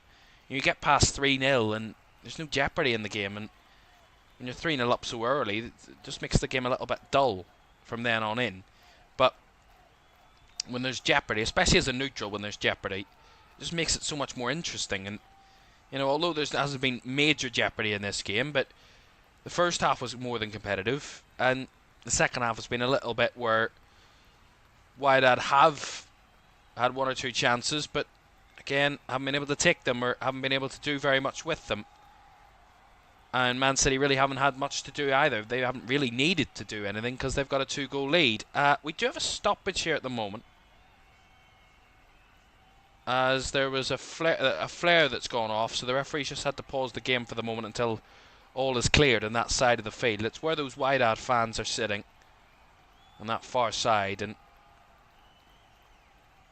there's a couple of flares that have been set off on that side that have just descended a red mist to one side of Lincoln Financial Field, as we're back underway and going again as all is clear down that side. The mist is there, but there is no imminent danger to anybody on the field which gets us back on the way. And a cheap giveaway there from City in the midfield. And now Wydad trying to break down the right-hand side here. There's two bodies in the box. It's Lorch trying to find them. And as he tried to cross it, Nathan Ake got in the way. It will be a corner to Wydad. Again, better again. They worked it, stole it away in midfield. The first real time we've actually seen this in the second half with that breakaway. And it's Lorch down this right-hand side that carries them forward. And as he tried to cross, well blocked by Nathan Ake, and it goes behind for the corner. A corner which the number 5, the substitute Ismail Mutaraji, will whip in. And dealt with at the near post. And the last touch came off a Wydad player at the near post, so therefore a goal kick will come.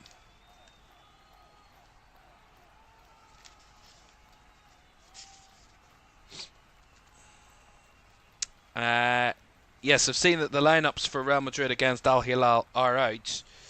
And I can tell you Trent Alexander-Arnold starts, along with Gonzalo Garcia up front. And Dean Howson starts as well for Real Madrid. So 3 debutants for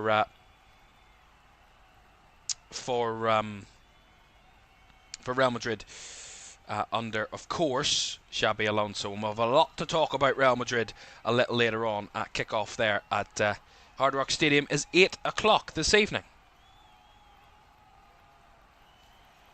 I'll have a lot to talk about for that one. Rodri trying to find it out wide to Bob, but Mufi saw that one coming. Or Mufid, sorry, saw that one coming. I knew they would get those two mixed up at some point today. Here's Lorch. Trying to carry Wydad forward. Wilders run well that time, but the through ball was just a little bit heavy. And Edison could come and thump it away. Last 10 minutes here in Philly. The city, most well known for one of the most famous sporting scenes in a sporting movie in history. The Rocky Steps, the famous Rocky Steps in Philadelphia. Will there be a Rocky-like ending to this one? And will it be a clean wipeout and a knockout for Manchester City to start this competition?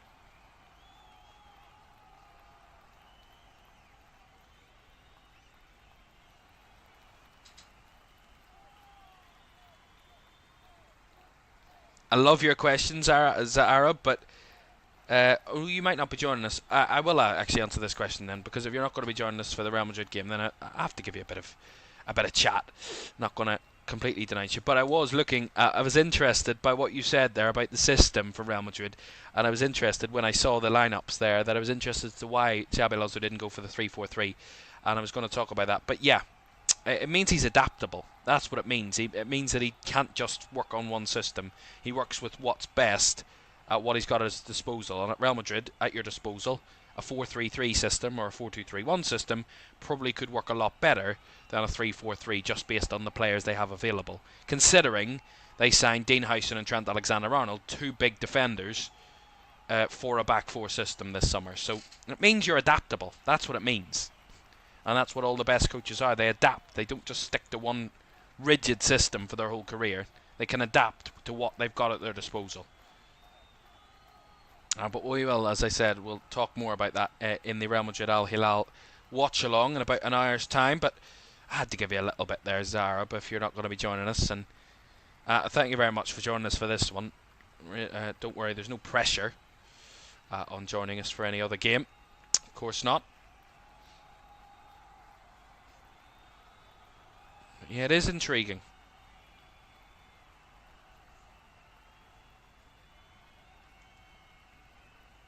Down this right hand side comes City here with Oscar Bob, using a bit of pace, trying to work it towards Haaland, but good block by Mohamed Mufid.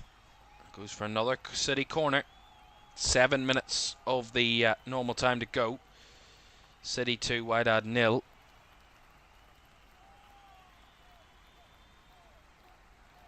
Looks like City will be taking top spot in Group G at the first time of asking as it stands. And it's going to see Lorch here coming off for Wydad for their final substitution. And Aziz Ki is coming on. Stefan Aziz Ki, the Burkina Faso forward, is coming on.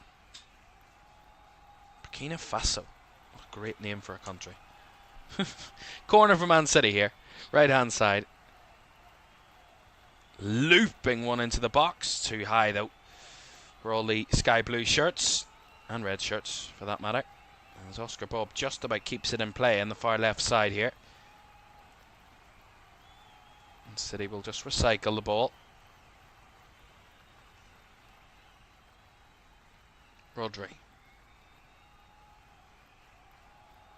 Trying to go out wide. Another loose pass from Rodri. He's just maybe trying to get back to full sharpness and fitness. A few misplaced passes from Rodri this afternoon. Of course, probably working him back to full fitness, Pep Guardiola. Don't want to risk injuring him again.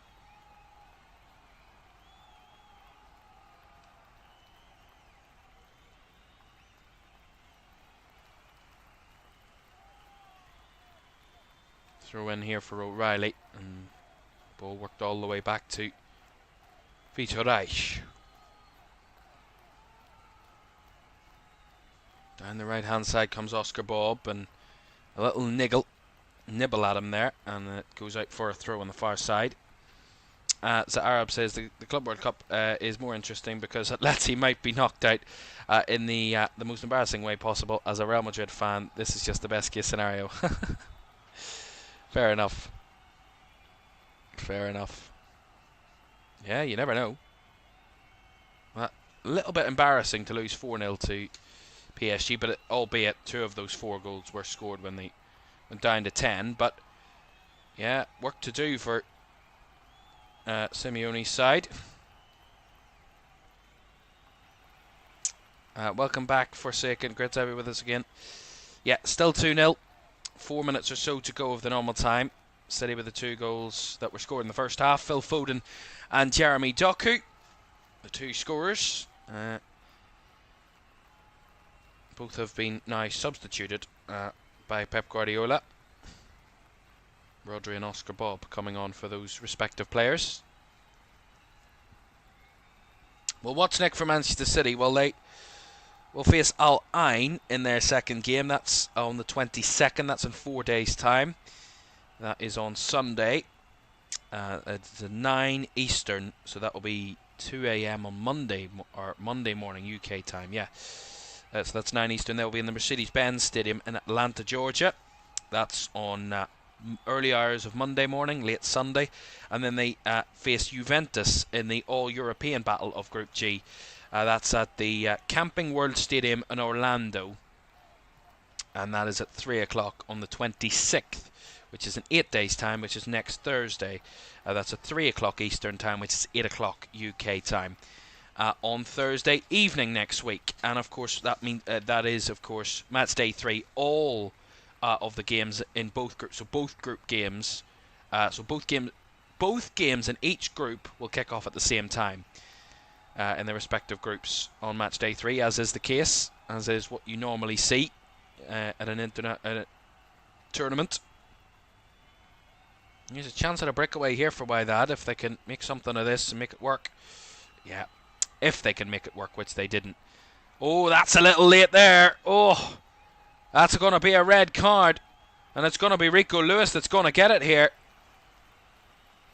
The number 5 Mutaraji is down on the floor. Rico Lewis hasn't got to his feet yet. I don't think he wants this red card, but he's going to get it.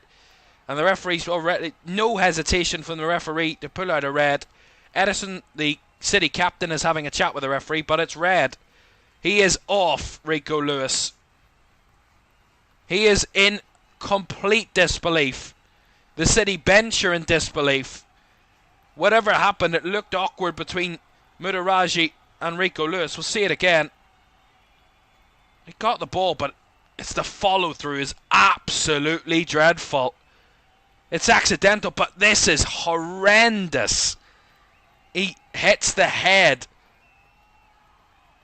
That is really bad looking. That is really bad. Like, really bad. And it's Samuel Obeng, sorry, that's... I mixed up the 5 and the 9. But it's Samuel Obeng that was the one that was whacked. And that is really, really dangerous from Rico Lewis. He got the ball, fair enough. But the follow-through is incredibly dangerous. And he is, in my opinion, rightfully shown a red card. I don't think he's got much argument there, really. It's one of those things. It's not that he's been malicious or tried to do it on purpose.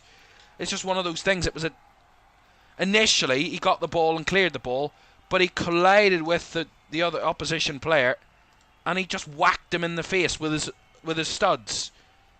In no way, forget about getting the ball, forget about a clean challenge. When you do that, whether you mean it or not, intention doesn't matter. It's a red card. And the check is complete from VAR. They were checking for a possible overturning of that, but a red card has been given. Rico Lewis is still incessant. He's on the pitch. I think for his sake, one of his teammates really needs to tell him to get off the field here, because this is, I mean, like, get a grip of the game. I mean, the referee's just not listening to him, but it's not going to get overturned, so just go off the field. Argue it later. He wins the ball cleanly, he does, no issue. But Rico Lewis, the follow-through is dreadful. It's dreadful.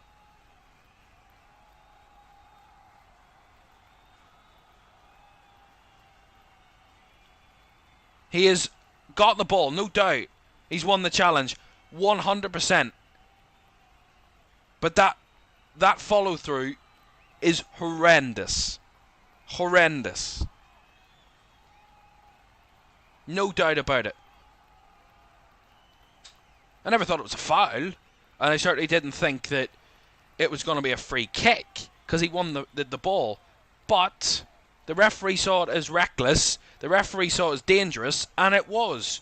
When you make contact with your studs on someone's face, you're going to have the referee with a question to answer, and on that occasion the referee's answer was a red card. And I don't think the referee got it wrong, in my opinion. And the change is coming here for City. Savinho's coming off and Matheus Nunes is coming on, so maybe just a bit of precaution there for Pep Guardiola with one last substitution. But now down to 10. Wants to just make it a little bit more solid at the back. Bring on Matheus Nunes to play it right back and just take off an attacker. 6 additional minutes has been held up here. We've already played 1 minute into the 90, past the 90. As that wide-out free kick comes away, and then the overhead shot, or over the bar shot from Mutaraji, goes for the goal kick. But for me, I do think it's a red card, and, you know, in no way am I saying it was the challenge that got him the red, because of course it's not. He wins the ball cleanly and he makes the challenge fairly. But when you go sliding in, whether you win the ball or not, when you go sliding in, you ask the referee a question. And the referee, more often than not, will answer that question, obviously.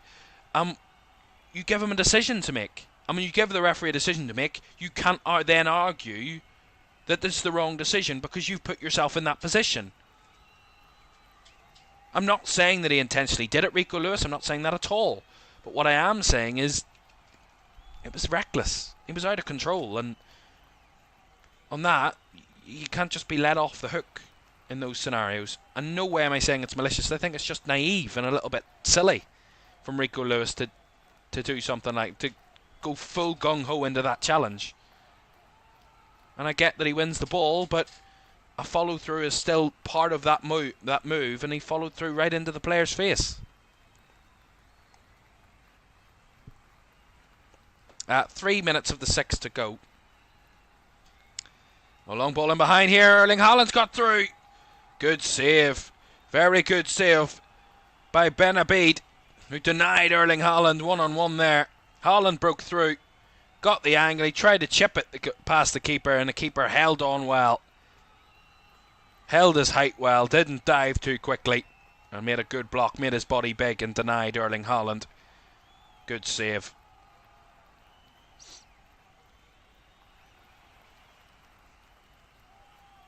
Switch ball out to the far left here for Wydad. As Matheus Nunes called into action on that side. Didn't win the ball. Can they work an angle here? Wydad. The shot was taken from the edge of the box by Aziz Ki. and he couldn't make anything of it, really. It was well blocked. Well, Phil Foden's been given the player of the match, as fan voted. Has been officially announced on the broadcast. And I think that's pretty fair. Goal and assist for Phil Foden today. Very impressive from Phil, who had a poor season last season compared to his standards of the previous campaign where he won the Player of the Year. And I think a good start, a good campaign in this tournament for Phil Foden could really ignite him back to where he should belong in the top class of players around the world. And that's where he belongs, and he gets player of the match, and deservedly so from this one. Forsaken says kudos to Wydad, even though they lost 2-0, they made some incredible chances and saves. They have played very well today, I gotta be honest. And Manchester City in the second half hadn't really had to do much, and maybe that's partly why we are still where we are in this scoreline. But I think in the grand scheme of things, the performance from Wydad could help them in the next two games. And, you know, they face Juventus next. We'll see how Juventus get on when we watch our highlights tomorrow, because I'll not be watching the game live tonight from Wydad and Al Ain. But when we see the highlights, see how Juventus got on against Al Ain when they play later this evening. And, you know, who knows? Man City and Juventus will be the favourites to progress and get out of this group. But, you know, why couldn't the other two teams put a question mark in that and try and test that? And today Wydad have tried to test Man City, but it's their lack of clinical edge in the final third, their cutting edge that wasn't there, their accuracy that wasn't there in the final third today. And if they had have, they certainly would have given Man